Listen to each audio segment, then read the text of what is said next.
টাকা পয়সা উপার্জন করার পেছনে ছুটি, কিন্তু নামাজ পড়ার জন্য মাত্র 10 মিনিট সময় পায় না। কিসের জন্য জানো?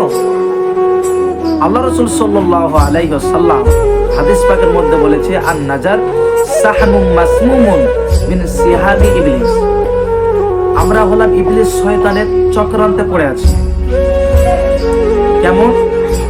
ইবলিস শয়তান আমাদেরকে ছুঁচ দিয়ে যেমন শরীরকে ফুটো করা হয়, ওরকম ভাবে আমাদের শরীরটাকে ফুটো করে দিয়েছে, আমাদেরকে ওয়াসওয়াসা দিয়েছে। সেই কারণে আমরা ইবলিসের বাসিন্দা হয়ে গেছি, ইবলিসের আমরা চাচাতো ভাই হয়ে গেছি। একটা কথা কি জানেন? আল্লাহ তাআলা বলেছে যে ওয়াত্তাকুল্লাহ, যে ব্যক্তি আমাকে দিল থেকে ভয় করবে সেই ব্যক্তি কামিয়াবি হয়ে যাবে। শয়তান কিন্তু জানে যে জান্নাত জাহান্নাম বলতে কিছু আছে। এবার জান্নাত যাওয়ার থেকে আটকানোর জন্য, জান্নাত থেকে আমাদেরকে জাহান্নামে নিয়ে যাওয়ার জন্য শয়তানের হলো কাজ। কারণ আল্লাহর সাথে সে চ্যালেঞ্জ করেছিল, আর সেই চ্যালেঞ্জ সে সাকসেসফুল করে ফেলেছে। তার কিন্তু মনের আশা আকাঙ্ক্ষা পূরণ করতে পারছে। কিন্তু দেখুন, আজ আমরা এতটা মুসলমান কমজোর হয়ে গেছি, আমাদের ইমানটা এতটা কমজোর হয়ে গেছে আমাদের, যে আমরা কিন্তু চেঞ্জ হতে পারলে পরিবর্তন হতে পারে। আমরা সকলেই জানি যে ইন্নাস সালাতা কানাত আলাল মুমিনিনা কিতাবাম মাওকুতা। আল্লাহ তাআলা নিশ্চয় আমাদের উপরে 5 ওয়াক্ত নামাজ ফরজ করেছে।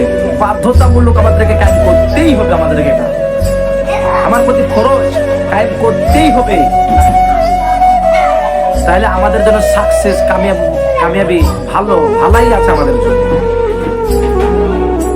আমাদেরকে যেমন আল্লাহ রাসূল সাল্লাল্লাহু আলাইহি সাল্লাম বলেছে যে তোমরা ব্যয় করো হালাল রাস্তায়, তোমরা উপার্জন করো হালাল রাস্তায়, তার সাথে সাথে তোমরা নামাজ কায়েম করো। কারণ নামাজটা হলো আমাদের শ্রেষ্ঠ ইবাদত। এই ইবাদতের উপর যে কোনো ইবাদত থাকতে পারে না।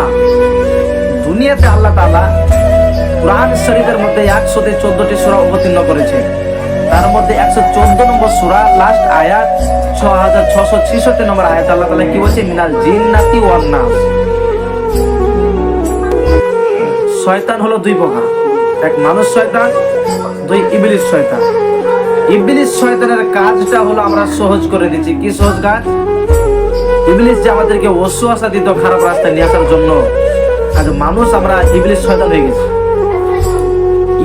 শয়তানের কাজ আমরা সহজ করে দিয়েছি, কারণ শয়তান আমাদেরকে আর ওয়াসওয়াসা দিচ্ছে না। এখন আমরাই মানুষদেরকে ওয়াসওয়াসা দিচ্ছি।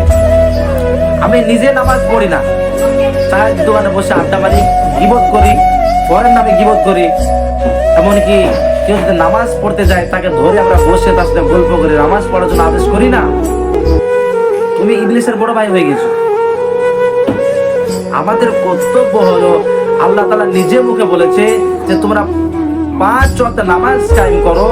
5 ওয়াক্ত নামাজ কায়েম করতে পারলে, আল্লাহ রাসূল সাল্লাল্লাহু আলাইহি সাল্লামের বিধান মেনে নিতে পারলে তোমরা অবশ্যই তোমরা জান্নাত, তোমাদের জন্য সার্টিফিকেট তোমাদের পেয়ে যাবে। তোমরা একটা উদাহরণ, একটা মানুষ যদি পরীক্ষার হলটে বসার জন্য ভালো করে মেহনত করে তৈরি হয়ে যে পরীক্ষার হলটে বসে, তার জন্য আসান হয়ে যায়। এই ব্রেনটে পরীক্ষা দিতে তার জন্য আসান হয়ে যায়।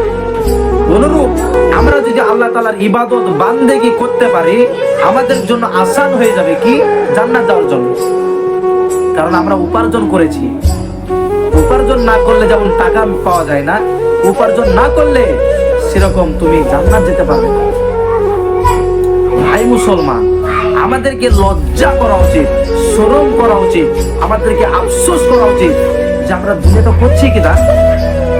আমরা দুনিয়ায় ভালো করে উপার্জন করছি, কামাই করছি, দুনিয়া ঘুরছি, কিন্তু আল্লাহ তাআলার হক বিধান আমরা পালন করছি না। কেন করছি না আমরা? আমাদের মধ্যে ইমানের ঘাটতি আছে, ইমান কমতি আছে আমাদের মধ্যে। ইমানটা আমাদের নেই, আল্লাহর প্রতি বিশ্বাস নেই, ভালোবাসা নেই। ভালোবাসা বিশ্বাস তখনই আসবে বিরাদার, যখন 5 ওয়াক্ত নামাজ কায়েম করবে, আল্লাহকে ভয় করবে, আল্লাহ রাসূলের হাদিস মোতাবেক চলবে, তখন তোমার মধ্যে ঈমান সৃষ্টি হবে। আপনাদের কাছে হাত জোড় করে আমি বলি, আপনারা 5 ওয়াক্ত নামাজ কায়েম করেন, উপার্জন করেন, তার সাথে সাথে আপনি 5 ওয়াক্ত নামাজ কায়েম করেন। আপনি যেই গ্রামে থাকবেন উপার্জন করতে গিয়ে, সেই গ্রামে আজান শুনে আপনি নামাজের জন্য প্রস্তুতি হয়ে যান, নামাজটা কায়েম করেন। আল্লাহ তাআলা নিজে মুখে বলেছে যে নামাজ কায়েম করবে তার রুজিতে আমি আল্লাহ বরকত দিয়ে দেব।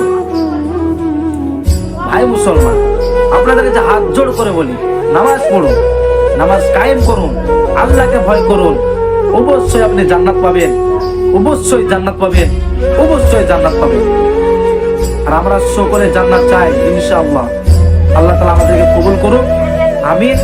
আসসালামু আলাইকুম ওয়া রাহমাতুল্লাহি ওয়া বারাকাতুহু।